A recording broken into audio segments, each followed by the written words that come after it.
Hey everybody, KMO here, and I lit the incense earlier. I tried to record this earlier, but we had, I guess, a car accident or something, and just sirens, sirens, sirens. It was like back in New York City, but here I am in little Bellows Falls, and it's all sirens. Anyway, they finally seem to have stopped, and I'm going to talk a little bit about heroin. And licking the top of a container of ice cream in the store and putting it back on the shelf. What? First, what the heck's up with that? And two, what does it have to do with heroin? Well, I guess Colin provides the connection. So I'm going to start off with something that I shot here on my phone over at the TV station yesterday after Colin and I got finished talking about Belle, whatever her name is, the Instagram sensation, the model, the one who promises to be your long-distance girlfriend and send you, naughty pictures and whatnot if you send her money. You can also buy her bathwater. But after we recorded yesterday's video, Colin was talking about, I mentioned this whole taking the lid off ice cream, licking the top of the ice cream, putting the lid back on and putting it back in the cooler or in the freezer at the store. Seems a juvenile thing to do. Anyway, I asked Colin about it, and this is what he had to say. Why do people go into a store, take the lid off ice cream, lick it, put the lid back, and then replace the ice cream? Life's too easy, and it's boring as hell. So we're trying to find anything. Well, I don't do this, because I hate myself, and I'm fine with hating myself. So these people go, and they just try to find any meme, any funny thing to do on the internet that is entertaining for a minute, just so they have something they can think. They want views. Yeah, aren't they just attention whores? Oh, it's inside edition. There'd be a lot less attention whores if they had something to do. But on this subject, this is the same reason people in small towns do heroin, because there's nothing to do in small towns. You can't go to the arcade or this in the restaurant or this fun thing to do, this concert. So it's like, well, I'm bored. What am I going to do? Because I'm going to do heroin.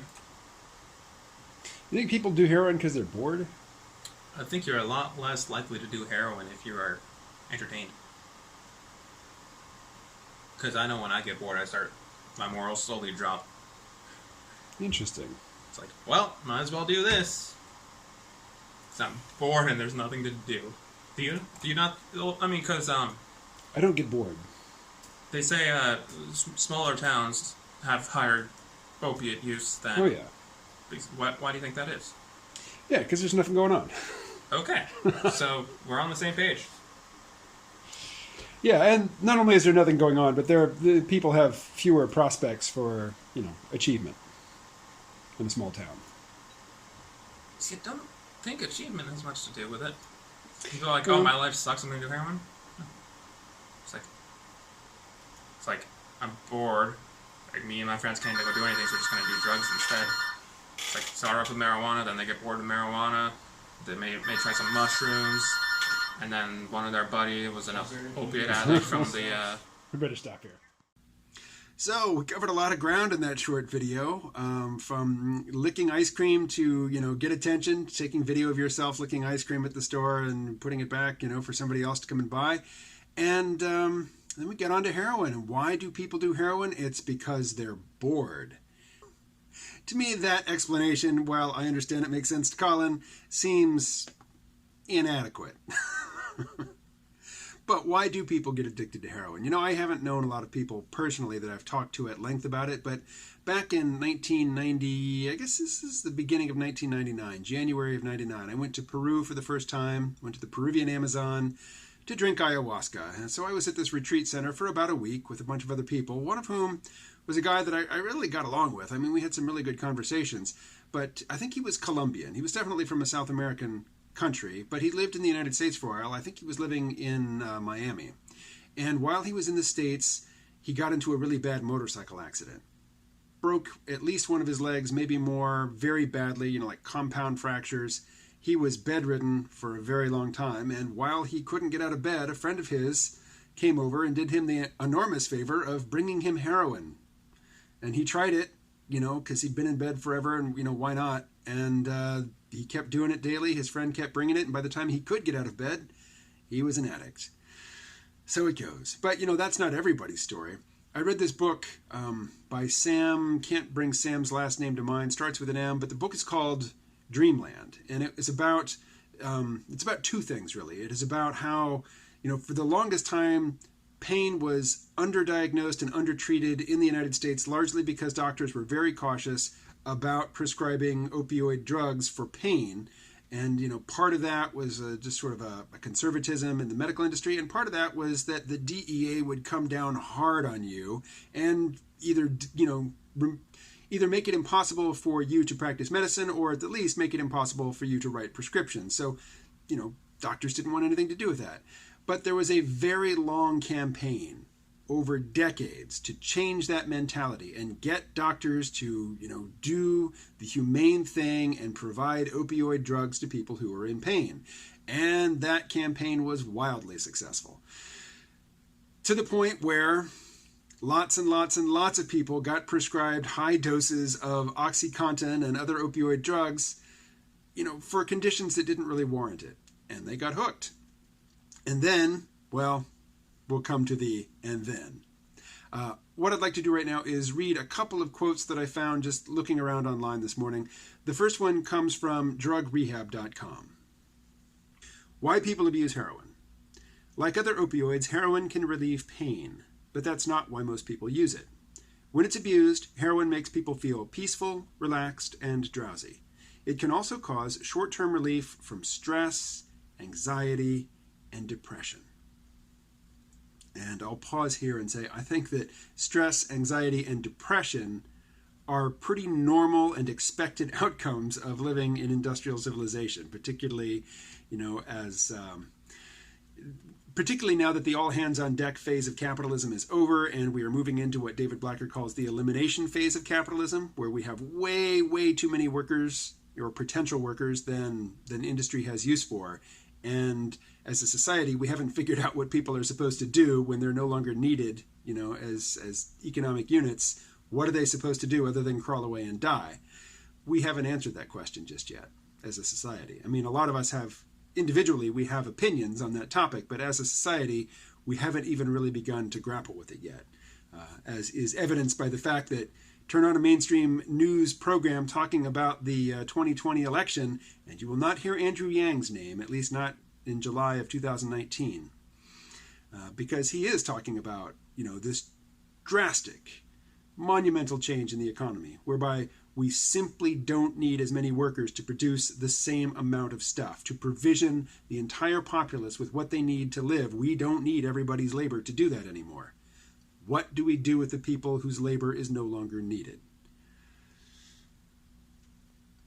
Other opioids, such as oxycodone or hydrocodone, can be abused to achieve the same effects. However, heroin costs less than prescription opioids.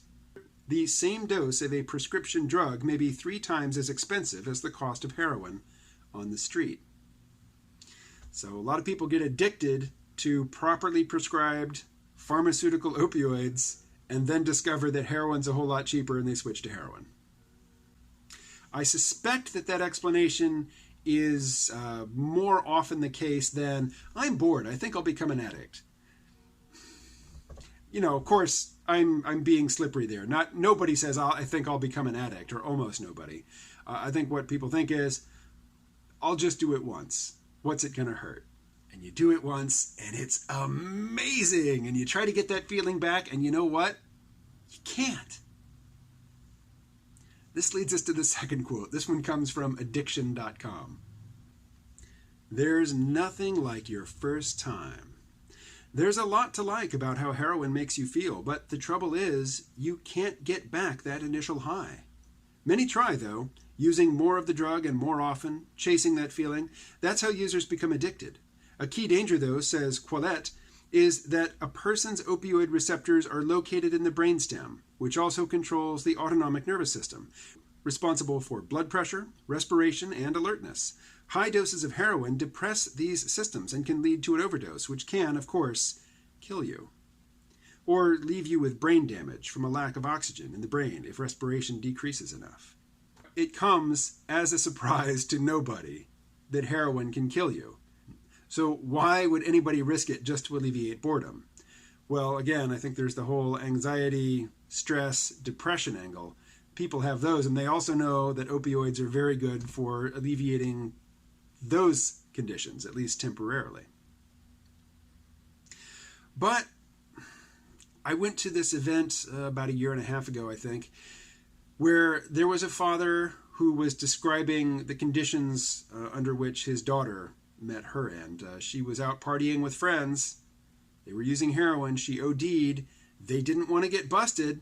So, they tried driving her kind of near the hospital and, I don't know that they pushed her out of the car, but they removed her from the car and drove away, and she wasn't found in time and she died.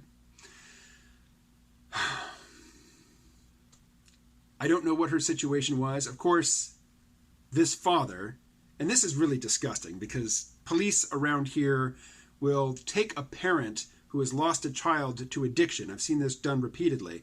Put them in front of a crowd, and the grieving parent can say all kinds of extreme shit that the police wouldn't dare say themselves.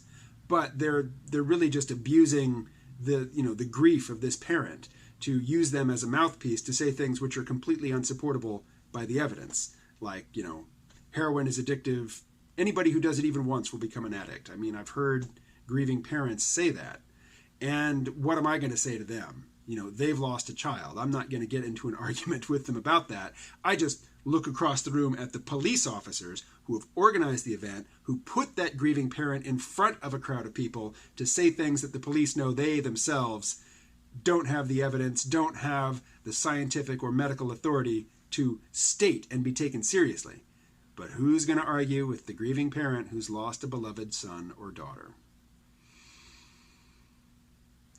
But I know that some teenagers or young adults, they just, because of their life circumstances, they live and interact with a peer group for whom using heroin is normal.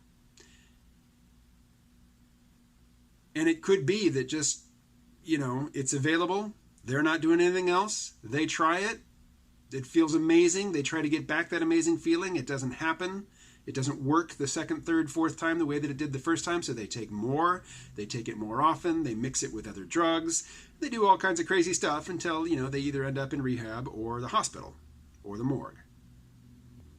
So I can imagine that there is some truth to Colin's Just So story about how it is that people end up heroin junkies here in rural Vermont. All right.